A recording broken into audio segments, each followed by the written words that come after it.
everybody. Thank you for being here. I hope you are doing well. I'm Kay and I welcome you to Live with Kay and this very belated first video in which I'm going to share with you what the Year of Tolkien is, how it works, how you can hopefully jump in if you would like to. Ideally, originally I wanted to upload this video on January 3rd, which would have been Professor Tolkien's birthday. But hey, life happens. So here I am, filming it on Thursday, January the 26th, and hopefully being able to upload it, if not today, very soon, so that you can just go ahead, take a look at it and see if it's something that you would like to join, as I said. So basically, I would like to start by saying I wish I could say I have been a Tolkien fan since forever. That's not the case. Well, I have no idea of who Tolkien was or what his work was when the Lord of the Rings movies and afterwards the Hobbit movies came out. I had basically no interest in them. They didn't call my attention, and they were just not my cup of tea. Some co-workers actually made fun of me because they mentioned something about the Eye of Sauron, a joke or something like that, and I had no idea what they were talking about. So then I said, okay, let's give them a try. I watched the movies and I fell in love. I mean, the story, all the intrinsic messages that it carries. I know even to the movies, I know they were not 100% originally through to Tolkien's work. I mean, you could still, of course, see it. It came through. I immediately recognized all of the Catholic Church references and stuff, which they are not very, very obvious. Actually, there's a letter in Tolkien's letter where he talks about how any reference was not intentional and anything that was too obviously related to religion or the church, he had edited. But I mean, you cannot help it. We know the fate was a very important part of him, and it of course reflects in his work, just like any artwork reflects the life and the values of the artist. So that was the first thing that moved me to them. Then the stories, I started checking more about it, the Hobbit, the characters, everything was so nice and good, and I've just liked it since. I have read The Hobbit, I believe it was last year, and that's the only book I've read, partly because as a meme I found in the internet says, the good and the bad thing about the Lord of the Rings saga and The Hobbit is that it's so good that you want to read it because you want to know the story, you want to get into it, but you don't want to read it because you don't want it to end. So when I started reading The Hobbit last year, a friend told me, oh my god, I'm so jealous because it's gonna be, you're gonna read it for the first time, you're gonna get that first time experience. And then I told him, you know what, now I don't want to go into the Lord of the Rings because I want to save that first experience for later. But last year I was thinking that this year, 2023, is going to be the 50th anniversary of Professor Tolkien's passing. So we say, yeah, I think I'm going to do a Year of Tolkien where I'm going to read the books, watch the movies, and basically have my crafting life, so to call it, revolve around Tolkien for the full of the year. I have been able to do it. I already started, not as in full force as I had originally and ideally planned in my ideal world, but I do still have some plans which I'm going to share with you all.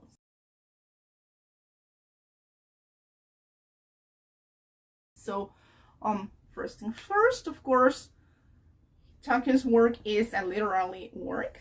So I'm going to start by reading again The Hobbit. And I got myself the facsimile edition of the first edition of The Hobbit. So I got this, which is like the original story, the one that was published like before the professor wrote Lord of the Rings, because afterwards I know that the edition that has been laying around, the one that we all know, has some changes, specifically in one of the chapters, which he adapted so they would be more in sync with the Lord of the Rings. So even though I already kind of read what the changes are, I want to start by reading the original edition, first edition of the Hobbit story. Then I will go into reading the regular edition, so to call it, the one that we all know about, even though I already read it. And then I will go with the 3 books for Lord of the Rings and the Silmarillion. Okay, I know Silmarillion has this reputation of being hard, of being a different literary work, of reading like the Bible. I saw a video, I heard someone read one of the verses, I'm like, oh, I'm in love. This is like Genesis, the part that he read, so it's kind of like, yeah, like the Bible, and I love it. So I know I will like it. Hopefully that's true. So I want to read at least those 5: the Hobbit, original version, regular edition, 3 books for Lord of the Rings, and the Silmarillion, which is like the base for Tolkien's work, during this year. And then I know there's many more, which I will continue reading in the following years, but I want to do at least those because I want to read them both in English and Spanish. I know I'm gonna get a headache with the translation, because some of the things that I already saw in Spanish, I'm like, that translation doesn't sound too good. Maybe something different would have worked better. No criticizing of the translations, no criticizing of the translators that worked in it. They did a great job. It's just that when you know both languages, you always have your personal preference. It's pretty much like reading a book and then watching a movie. It's not going to be exactly how you personally imagine it. It just would be impossible. It's just kind of similar, I guess. So the books in English and Spanish.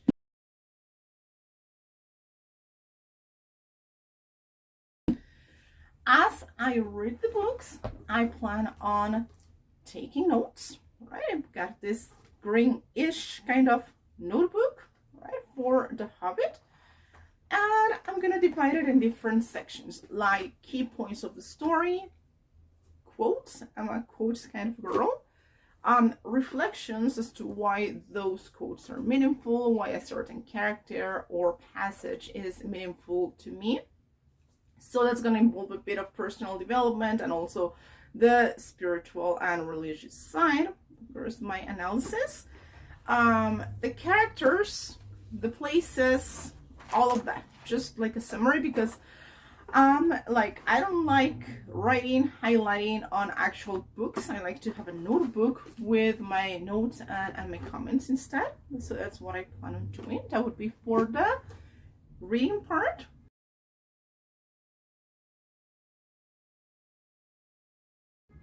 Then, of course, there's the movies, which I also plan on watching both the theatrical, is that what they are called, and the extended versions, also in English and Spanish. I'm really not sure if in Spanish there's also a theatrical and extended version, or if they just had the theatrical one. I'm gonna find out, but that's the plan. So we have reading, we have watching the movies. By reading, I'm also gonna cover by analyzing the quotes and the passages in the book, some things about personal development, the spiritual side. Then we get to the crafting part, which starts with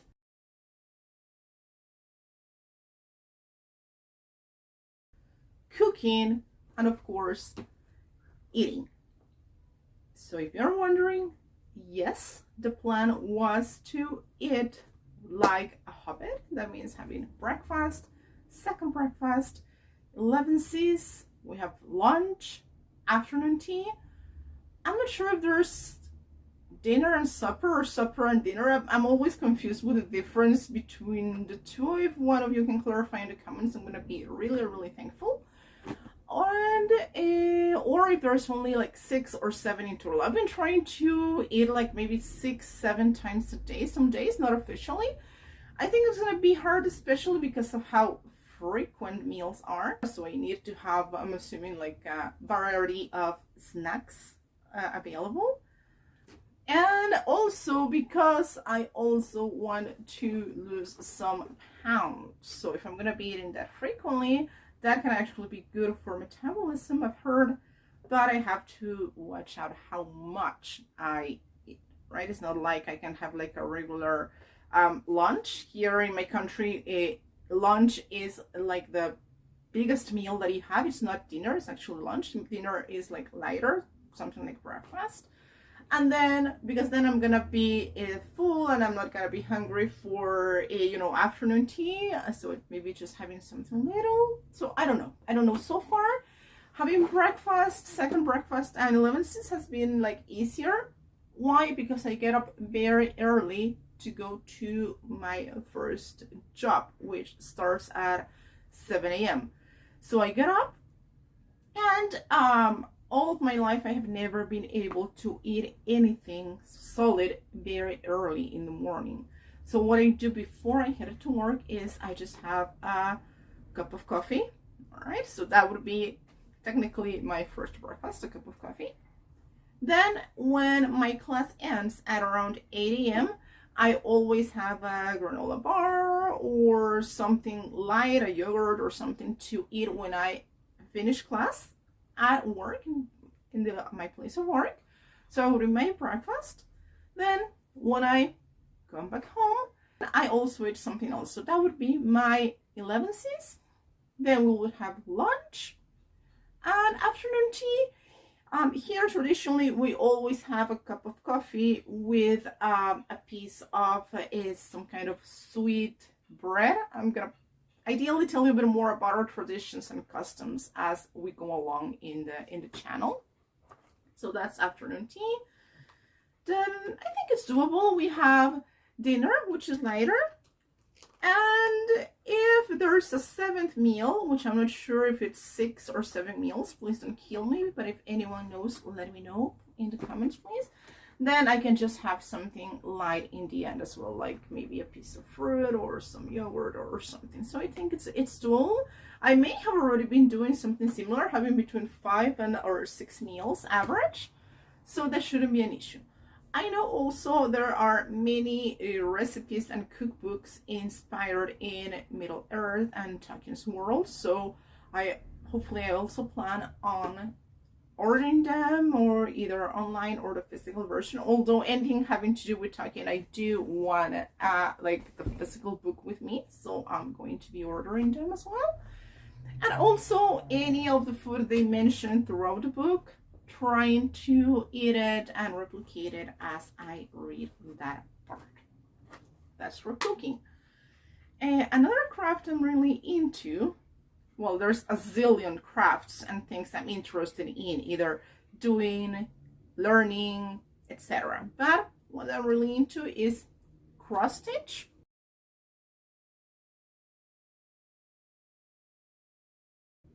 So I plan on doing 9 cross stitch projects related to Tolkien throughout the year. The first one, I already finished stitching it, although it's not already fully finished. I have to place it in a hoop, and it's the Hobbit hoop.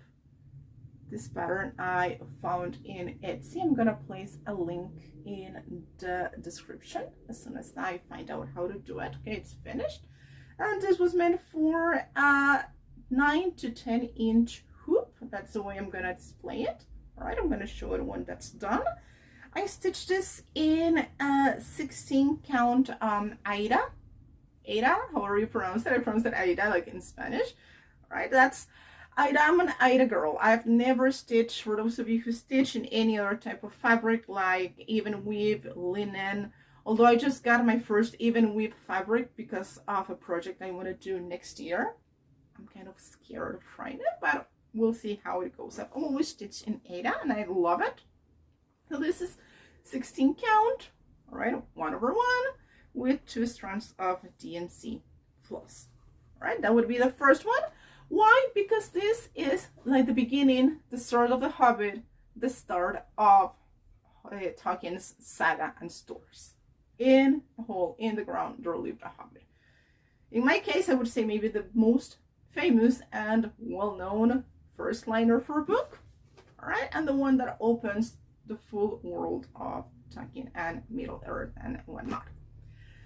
The second one I want to do is a Thorin's map by Ilutien. I'm gonna insert a picture of what that will look like here. That's my project. I'm gonna start it in February. And for this one, that's the first time I ordered some glow-in-the-dark floss. I'm super excited to try it. I don't have it here to show it to you, but I ordered 6 skeins.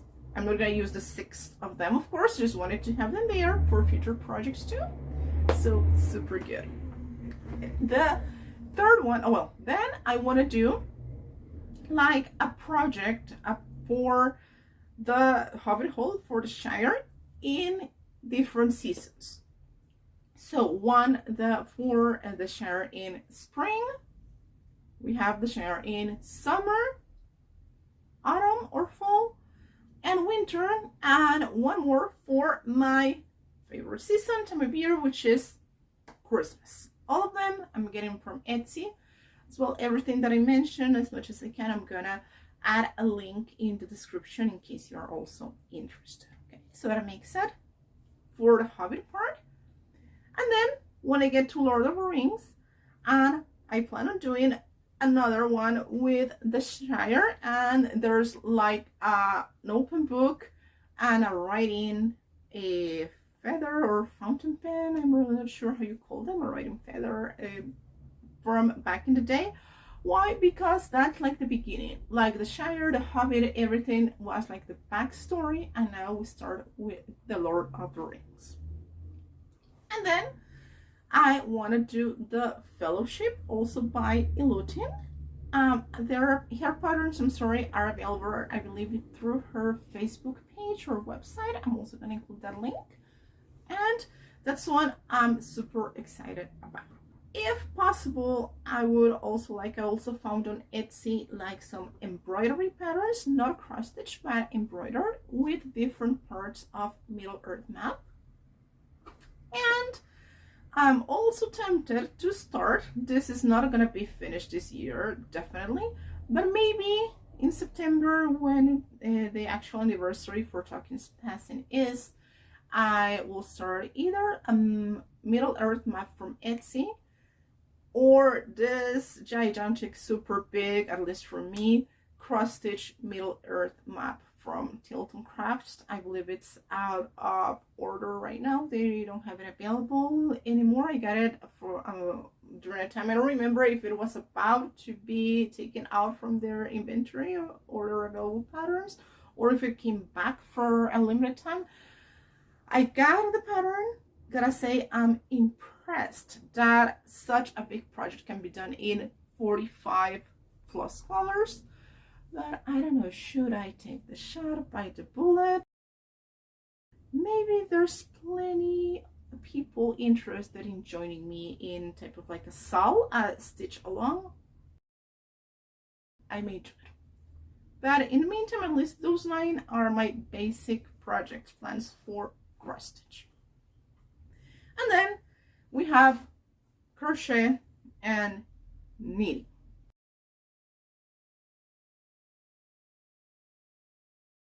By the way, in Spanish, like, you know, the word for knitting, which is the head, can refer to both crochet and your knitting. If you're doing crochet, you're basically knitting crochet. If you're knitting, you're basically knitting tricot, which is like the French word for knitting. So I know in English it's crochet or knitting. In Spanish it's crochet and tricot. And the head, which is the word for knitting, applies to both. So if I ever say I'm knitting a crochet project, I hope I don't. Please don't get offended. It's just because of that part. Okay, so what are my plans? Currently I have 2. One of them is this elf coat cardigan. This is a free pattern that can be worked either in a Tunisian crochet, which is like a method of crochet that resembles as if it were knitting. I have tried it for maybe just a small piece just to see how it went once or twice, never for a project. Or you could also do it as actual knitting. I'm still deciding which of the two methods I'm gonna use, but this is the pattern I've wanted to make it for the longest. It's for free, okay? Also link in the description. And I think my plan ideal would be to start it on the second half of the year, June, July, when I, like, for the Lord of the Rings part of the year, so to say, and start with something related to the Hobbit. Again, just like with cross stitch, I started with the first line of the book with knitting, or in this case with crochet. I also want to start, or I already started, with the first part, which is this Hobbit crochet blanket, the first lines of the book, you could say a book page. And this is where I have it so far. I started this on the 13th, and this is how much it's in. Let's see how I can show it to you. Hopefully you'll see it right in a hole in the ground. Okay, it's almost as wide as my arm's extension. I know I cannot show it to you in full right here. All right, I didn't measure how wide it turned out to be. It's 298 stitches.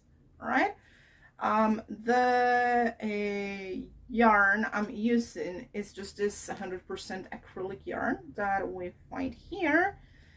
The pattern called for white for the paper part and black for the writing, for the letters. I went for cream, which is my preferred color for actual writing paper, and this kind of either, I don't know, Oxford gray, bluish, gray blue, bluish gray, which I also liked. And this is actually a great section to show it to you, because I just finished row number 44. Oops, it's unraveling. I finished a skein of yarn, and also there are not as many second or a secondary color yarn balls hanging. I worked like this. As you can see, the G is not finished yet, so we still have this little ball of yarn hanging here. I have one of these for basically every letter. Sometimes for some letters I have two. As you can see here, I have to weave in all these ends. Yoo-hoo, so fun, right? And the reason why I'm not carrying over is because the cream yarn I carry over. Like when I'm writing the letters, doing this bubble stitch for the letters, I can carry the cream yarn and you cannot see it through. It's perfect, no problem there. But if I'm working with the cream yarn and carrying the bluish, the blue-gray yarn under, yes, you can see it. So I'm not carrying over more than 2 stitches, 2 single crochets. If it's more than that, then I use a different section. So that's why at one point this can be quite a mess with lots of little balls hanging. How do I keep them from getting tangled with each other?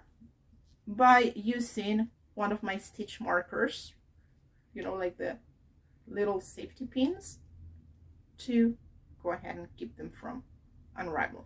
All right, and then I have also a marker every 50 stitches just as a guide. So that's where I'm at with the crochet project. I haven't found any actual knitting projects related to Tolkien or The Hobbit or Lord of the Rings. So if any of you know of any that you can recommend, then please leave the links or name and where I can find it in the comments, so I can also take them into consideration. And I have both crochet and knitting. So basically, those are my personal plans for the Year of Tolkien, involving remember reading, the movies, personal growth and spiritual, the cooking and eating, cross stitch, and crochet and knitting. If any of you have any other ideas of what I can do, please, they are more than welcome. Write them in the comments. All right. You can find me on Instagram as Life with Kay. I'm gonna insert my handle here. I haven't been very active there either, but I'm gonna start being and recording. Oh, I forgot to say, for all of your Tolkien things, I also got this notebook, very elvish forest-like, with a K here. It's just a regular ruled notebook, where I plan on like doing some divisions here for each week, and then like a square, you know, a division per day, just writing what I did related to the Year of Tolkien. Haven't done it yet, but I'm planning on catching up with it hopefully very, very soon. If you want to join the adventure, please let me know. Would you like to jump in? Are you doing any other theme for your Year of Crafting? If not, would you like to do something like that, either a Year of Tolkien, something else? Please let me know in the comments. If you want to join in, the hashtags I'm using on Instagram are Year of Tolkien 2023. That's another one you can use. And it's been great. Hopefully you've stuck with me till the end. If you did, I thank you ever so much. And maybe it would be fun to see how many of you actually stuck to the end of my first video. So if you could just either comment, and at the beginning or the end of your comment include the emoji, the one that has like a little wizard because of Gandalf, you know, you can do so. If not, just comment with the Gandalf emoji so I know you stuck to the end. Thank you so very much for that. Many blessings to all, and hopefully I'll be seeing you soon with an update. Thank you, and have a great rest of your day and week. Hopefully I'll see you soon. Bye bye.